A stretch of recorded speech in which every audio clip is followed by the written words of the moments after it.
सुबह सुबह विधवा स्त्री का चेहरा देखने से क्या होता है।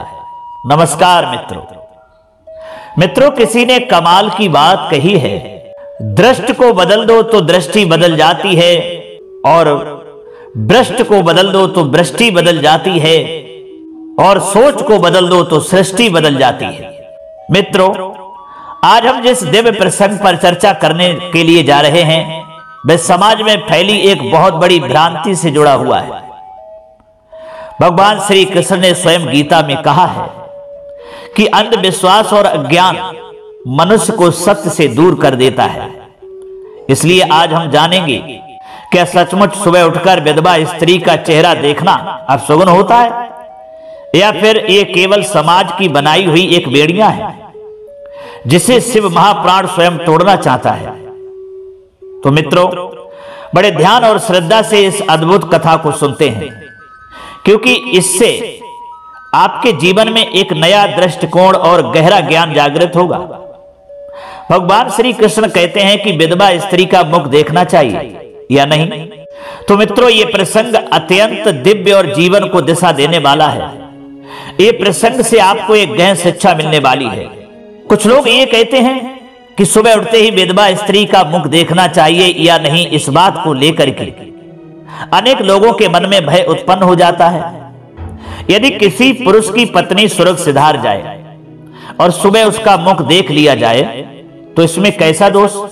प्रियजनों, समझना आवश्यक है।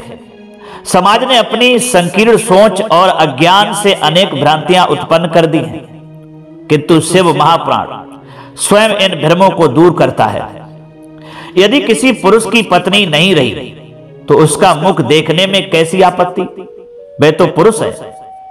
तुम्हें क्या मालूम उसकी पत्नी जीवित है या नहीं?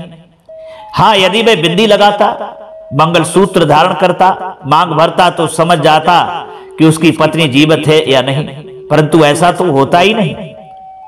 परंतु यदि किसी स्त्री का पति स्वर्ग चला जाए तो समाज साधारण भाषा में कह देता है कि उसका मुख देखना अपशगुन है।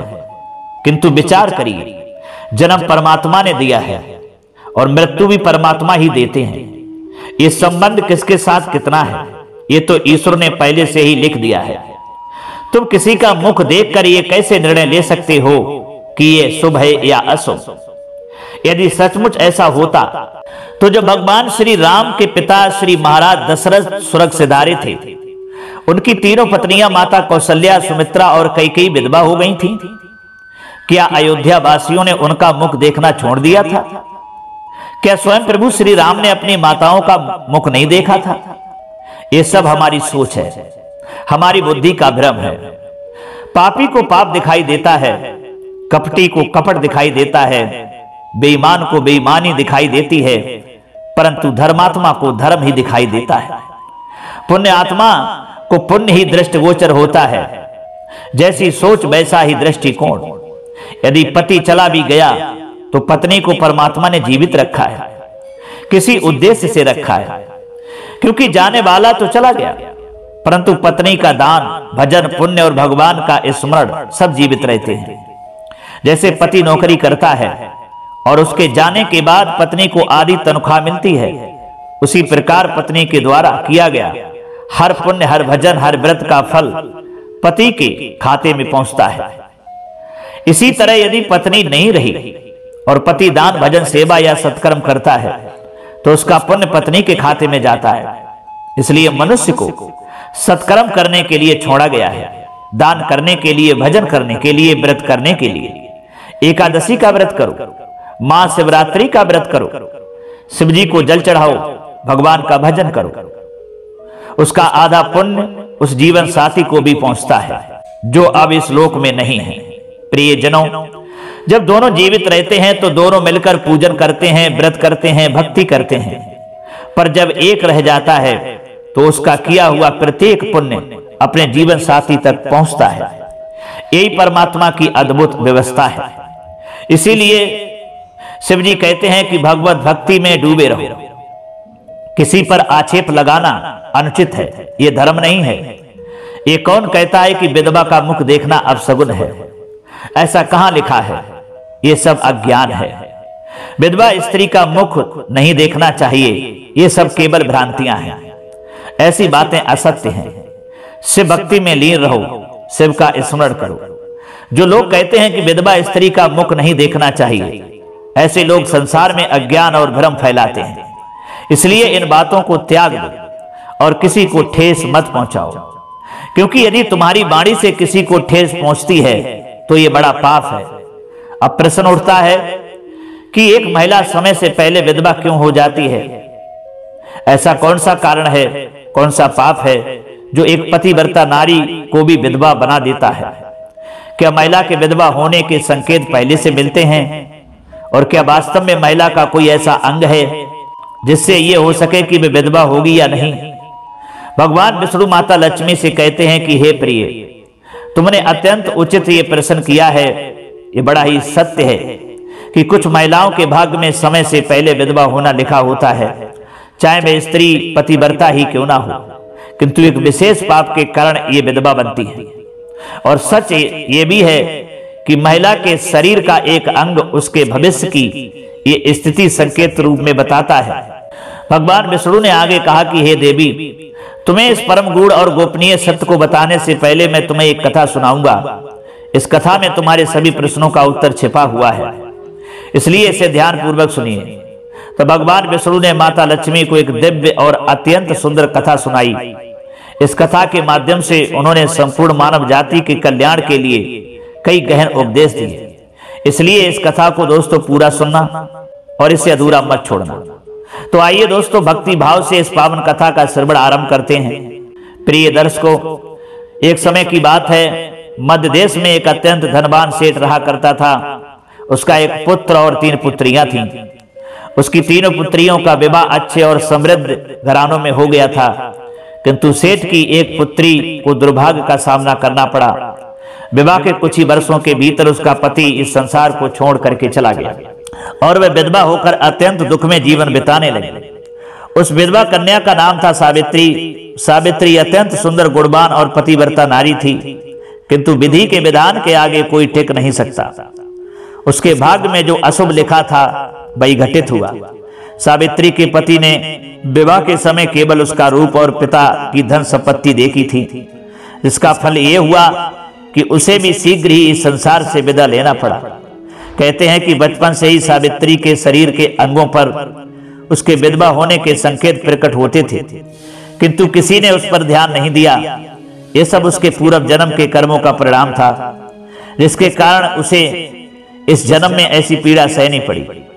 भगवान विष्णु ने कहा, देवी, अब मैं तुम्हें सावित्री के पूर्व जन्म की कथा सुनाता हूं। सावित्री पूर्व जन्म में एक ब्राह्मण परिवार में उसका जन्म हुआ था और उस समय उसका नाम गायत्री था। वह ब्राह्मण राजा को अत्यंत प्रिय था, जिसके कारण उसके घर में कभी भी धन और वैभव की कमी नहीं थी। उसी ऐश्वर्य और सम्मान ने ब्राह्मण को उन्मत्त और गर्विष्ठ बना दिया था। उस ब्राह्मण की एकमात्र पुत्री थी गायत्री। वह रूपवती और अति सुंदर थी। पिता के लाड़ प्यार और असीम प्रेम ने उसे भी बिगाड़ रखा था। उसके पिता उसकी हर इच्छा को पूरा करते थे, उसे कभी किसी बात की कमी नहीं होने देते थे। इस कारण गायत्री ने अपने जीवन में कभी दुख का स्पर्श भी नहीं किया और उसे अपने रूप पर अत्यंत घमंड हो गया।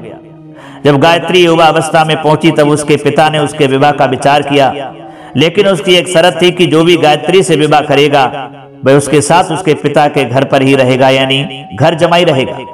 ब्राह्मण ने इस बात को अपने सभी संबंधियों और परिचितों में प्रकट किया और देखते ही देखते ये बात चारों ओर फैल गई। अनेक विद्वान और ज्ञानी पंडित उसके घर पर आए ताकि वे गायत्री को देख सकें और उससे विवाह का प्रस्ताव रख सकें, किंतु अहंकार में डूबी हुई गायत्री ने किसी को भी स्वीकार नहीं किया। उसने अनेक विद्वान और गुणी ब्राह्मणों का अपमान किया और उन्हें अपने घर से बाहर निकाल दिया। एक दिन ऐसा हुआ कि अत्यंत सुंदर और तेजस्वी ब्राह्मण भिक्षा मांगने के लिए गायत्री के घर पर आता है। उसे देखते ही गायत्री मोहित हो गई। उसका हृदय उस भिक्षुक ब्राह्मण की ओर आकर्षित हो गया और वह अपने पिता से कहने लगी कि वह उसी से विवाह करेगी। जब पिता ने यह सुना तो उन्होंने भी अपनी पुत्री की इच्छा को मान लिया। उन्होंने उस भिक्षुक ब्राह्मण को बुलाकर कहा कि वे अपनी कन्या का विवाह उसी से करना चाहते हैं। वैश्विक ब्राह्मण ने भी सहमति दे दी और फिर वैदिक विधि विधान से गायत्री और उस ब्राह्मण का विवाह संपन्न हुआ। विवाह के समय गायत्री अत्यंत प्रसन्न थी। उसे लगा कि उसे उसका मनचाहा जीवन साथी मिल गया है। विवाह के उपरांत कुछ दिनों तक गायत्री अपने पति के साथ प्रेम पूर्वक रहने लगी और उसकी सेवा भी करती रही, परंतु समय बीतने के साथ साथ उसका वास्तविक स्वभाव प्रकट होने लगा। वह अपने पति को सम्मान देने के स्थान पर उसे नौकर की भांति समझने लगी। पत्नी धर्म निभाने की बजाय वह अपने पति को ही आदेश देने लगी। यहाँ तक कि वह अपने पति को नाम लेकर पुकारने लगी और उसका आदर करना छोड़ दिया। अपने पति के चरण दबाने के स्थान पर वह अपने पति से ही अपने पैर दबाने लगी। इस प्रकार गायत्री का स्वभाव स्वेच्छाचारी और अहंकारपूर्ण होता चला गया।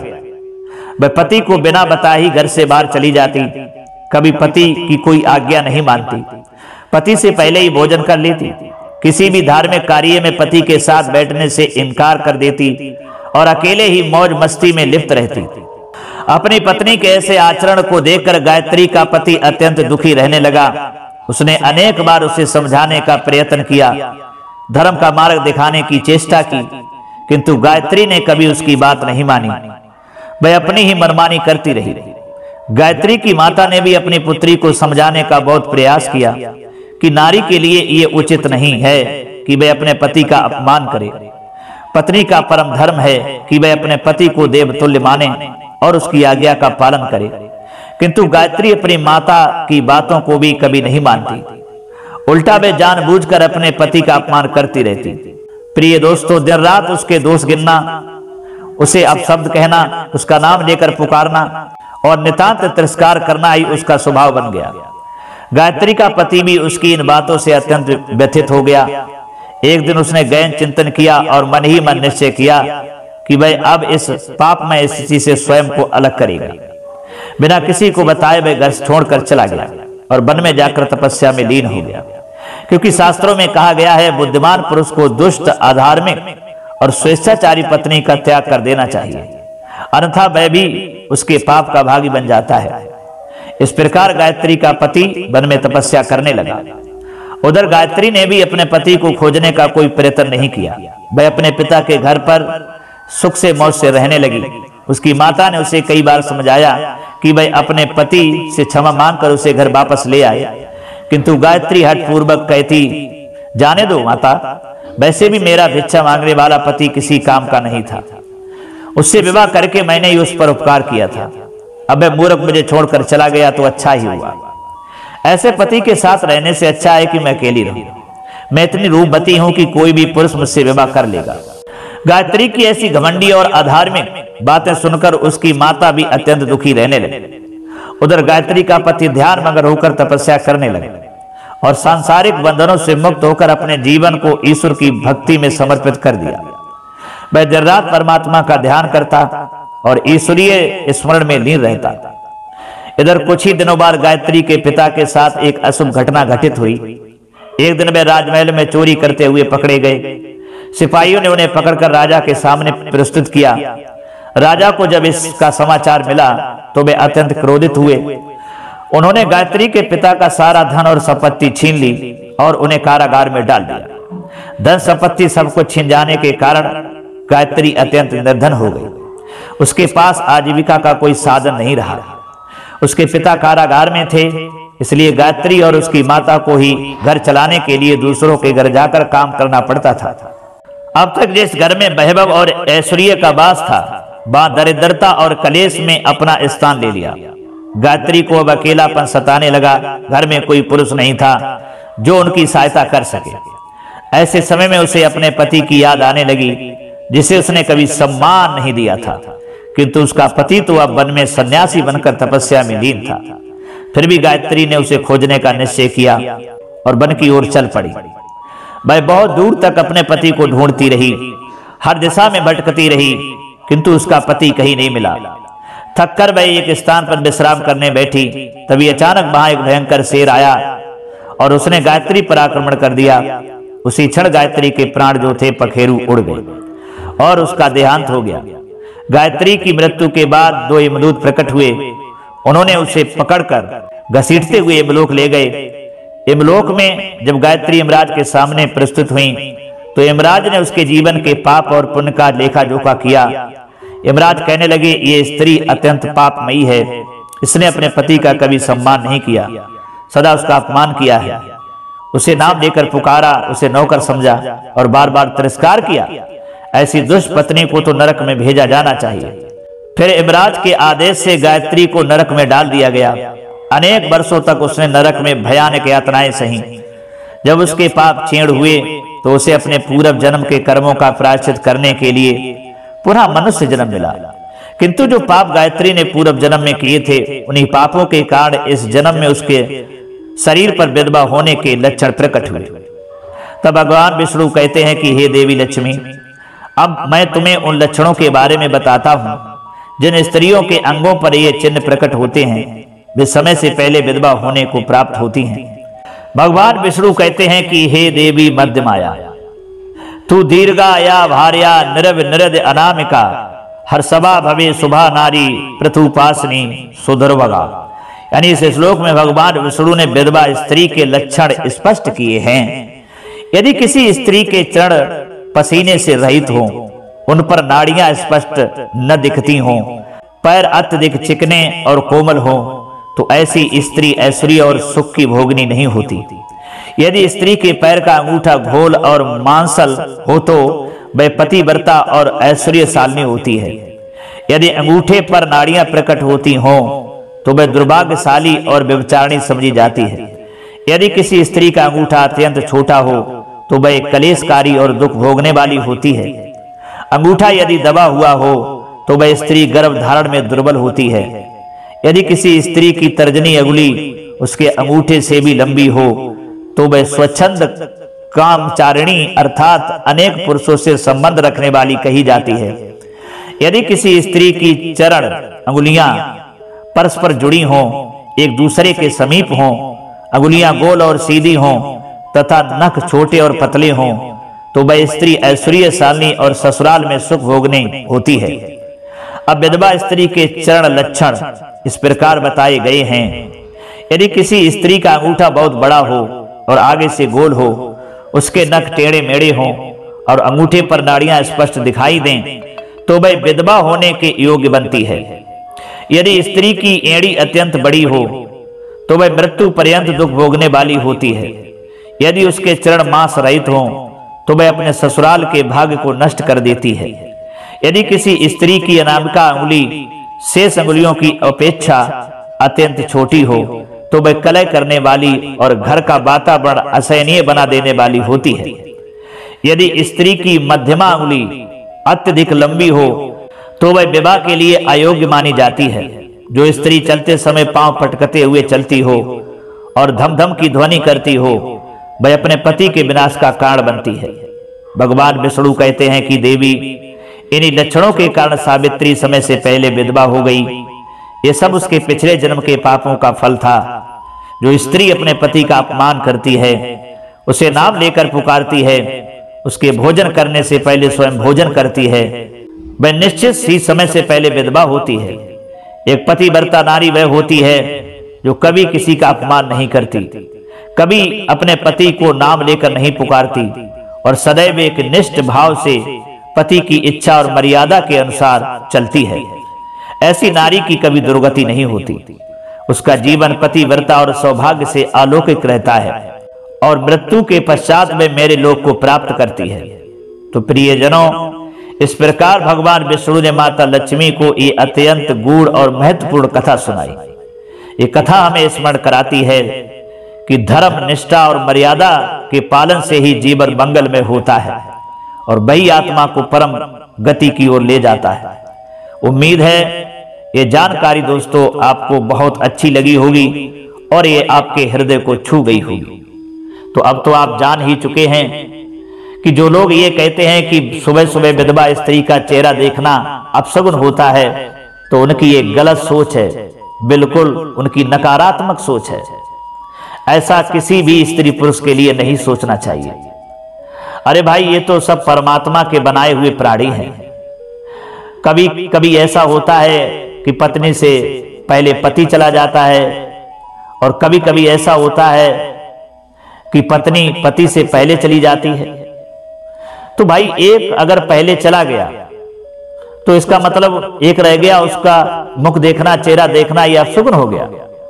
ये दोस्तों सब धर्म की बातें हैं और हमारे ये समाज में लोगों ने भ्रांतियां फैला रखी हैं ताकि विधवा स्त्रियों का लोग अपमान करें और उनका चेहरा न देखें। इन भ्रांतियों को फैलाने से आप डरें और जिन लोगों ने ये भ्रांतियां फैलाई हैं, एक गलत विचार धारणाएं समाज में फैलाने का काम किया है, उनसे दूर रहें और उन्हें समझाने का प्रयास करें। अगर वो स्त्री विधवा हो भी गई तो वो भी तो एक ईश्वर की बनाई हुई जीवात्मा है। उसका पति चला गया, विधवा हो गई, तो उसमें उसका क्या दोष है? अरे उसके पति को परमात्मा ने पहले बुला लिया, तो उसमें उसका क्या दोष है? उसकी गलती है क्या? भाई हर प्राणी की आयु का एक निश्चित समय होता है। ये जरूरी नहीं है कि पति पत्नी की मृत्यु एक ही दिन निश्चित हो। वृद्धावस्था में भी आपने देखा होगा, कभी पति पहले दुनिया को छोड़ देता है या कभी कभी पत्नी पहले दुनिया को छोड़ देती है। तो एक दिन का, एक घड़ी का समय निश्चित ईश्वर ने किसी भी प्राणी का नहीं किया है, चाहे वो पति पत्नी हो, कोई भी हो। तो इसमें उनका चेहरा देखना अपशगुन कैसे हो सकता है? इसलिए दोस्तों मैं आपसे यही उम्मीद करूंगा, ये जो गलत भ्रांतियां हमारे समाज में फैली हुई हैं, इनसे बचें और लोगों को समझाने का प्रयास करें, यही आपसे मैं उम्मीद करता हूं। अब दोस्तों क्षमा चाहता हूं, मिलता हूं अगली वीडियो में किसी और ज्ञान चर्चा में। तब तक के लिए सब्सक्राइबर बंधु एवं दर्शक भाइयों के लिए जय श्री कृष्णा, नमस्कार।